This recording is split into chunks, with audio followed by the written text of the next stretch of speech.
pinailan ho nila ng impeachment ang ating Pangulo at ito nga yun, diba? Ngayon, pakinggan natin po ang ano po ng Malacanang sa naging pahayag ni Pulong Gish. Oto. Congressman Pulong Duterte questions the motive behind the filing of impeachment case against the president.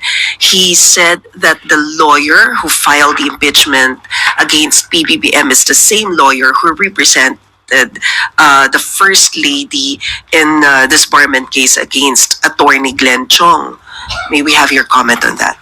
Una-una po, gusto natin Kasi pinapalabas nila itong nag-file ng impeachment sa Pangulo. Ito daw ipabatid na ang Pangulo po ito daw umano ang naging abogado ni ni First Lady.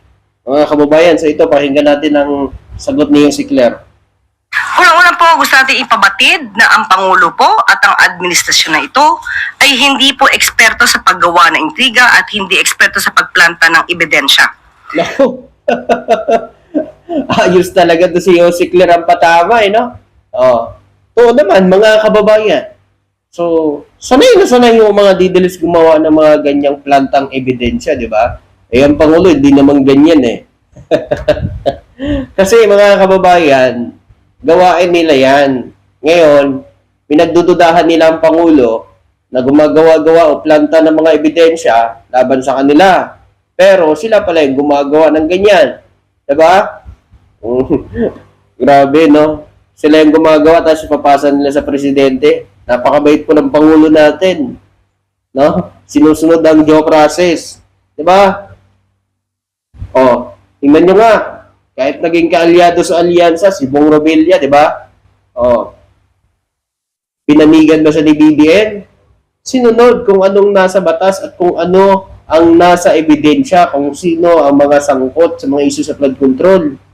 O, walang kalyado-kalyado.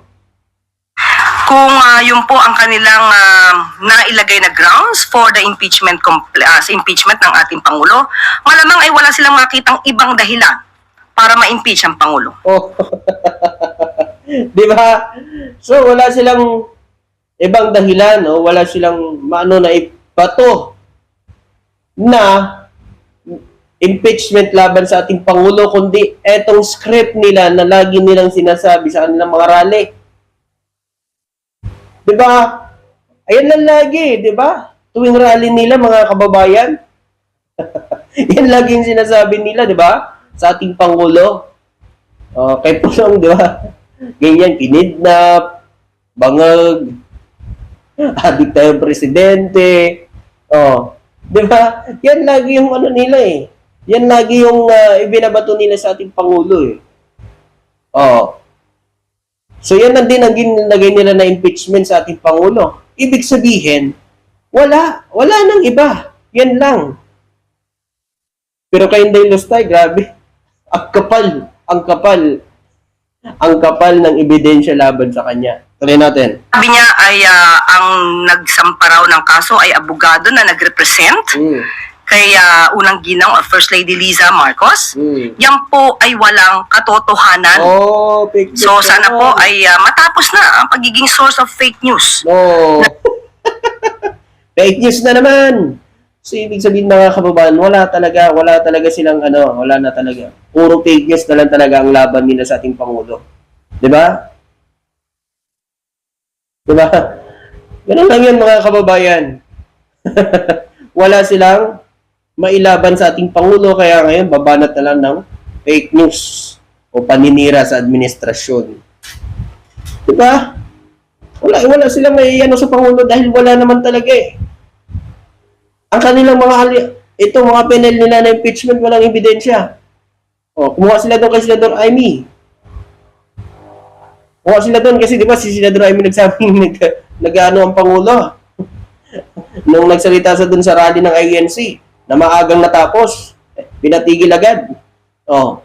Siya nagsabi nun. Bakit di mailabas ang ebidensya niya? Dahil wala. Ano ilalabas niya? Wala. Tuloy natin. Ng mga kaalyado nila. Dahil ang First Lady po ay hindi po nagsasampa ng disbarment case. Hindi po niya abogado ang nasabing nagsampa ng impeachment complaint sa Pangulo. Ay, kita nyo? Pinapalabas nila na abogado daw ni First Lady ang nagsampa ng kaso ng impeachment sa ating Pangulo. Grabe talaga itong mga leaders. Desperado na talaga sila, no, mga kababayan. Akala naman nila, mauto nila yung mga Pilipino. Pwede nilang utuin yung mga nauuto nila. Pero yung mga Pilipino na talagang may isip at matalino, nagre-research yan. Di ba? Madali lang naman eh. Di ba? Yung tao na yan, yung sinasabi nila, pwede natin i-research yung pangalan. Lalabas naman dun eh. Kung naging abogado ba ni First Lady yan eh. Di ba? Pwede natin.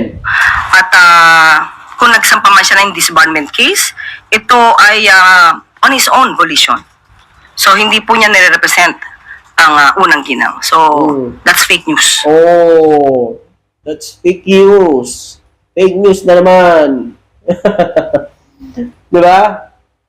Fake news na naman. Natin.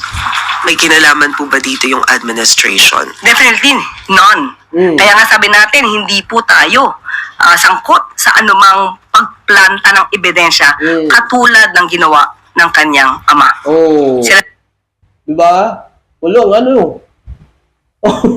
Sampal sa ito Sinabi ni Jose Clara, hindi tayo katulad ng kanyang ama.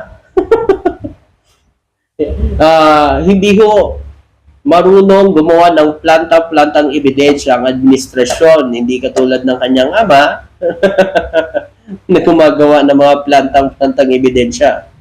Gawa-gawa. Daloy, po sa inyo lahat. sila lamang po yata ang sanay sa ganon. So sa panahon po ni Pangulo Marcos Jr., nirerespeto po natin ang konstitusyon, ang proseso at ang due process. Oh, di ba? Sa panahon ni BBBM, sinusunod ang due process. Sinusunod ang konstitusyon. Wala kayong ibang mga kababayan dahil sinusunod ng Pangulo kung anong nasa batas at kung ano ang ginawang batas. Hindi binabali, di ba? Kaya umiiyak sila eh. Kasi gusto nila baliin eh. Yung mga sangkot, gusto nila hindi sila makasuhan. Oh, di ba? Tuloy. Yusek, good morning. Nagsalita ng Pangulo tungkol sa ICI at ang sinabi po niya in his words, lahat ng kailangan imbestigahan na imbestigahan na nila. Maybe there are one or two other loose ends that they have to clear up. Does the President think that the ICI has done enough? Ayon po kasi sa unang mga binanggit ni Secretary Babe Singson at ni dating Commissioner, ICI Commissioner Fajardo, ang kanila pong tungkulin, ang kanilang task ay natapos na.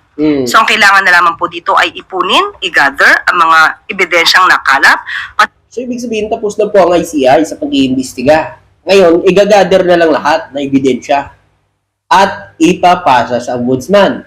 File. Naku po. Kaya ngayon, naumpisa na, sumuko na agad si Bong Revilla, mga kababayan. Scam krami. Sumuko agad si Bong Revilla. pati po ang mga testimonya ng mga taong kanilang naimbitahan. Halos naman po ng mga taong kanilang inimbitahan ay pumunta at nakipag-cooperate maliban kay Congressman Pulong Duterte at kay dating Yusek Cabral. Oh, tingnan nyo, si 51 billion pala ang hindi dumulog. Pero ang una, ang sabi niya, mga kababayan, willing daw siya nung una eh. Mangyabang pa eh. Kalaunan, nung pinatawag na, ayaw na pumunta. Oh, ngayon mga kababayan, eto na. So lalabas na lang yung mga arrest warrant nila, mga kababayan. Kasi na ano na pala, tapos na pala, iniipon na lang ng ICI ang mga hawak na ebidensya at ipapasak na sa ombudsman. Ngayon, mga kababayan, kita nyo naman, si Bong Revilla, asa na? Nakulong na, di ba?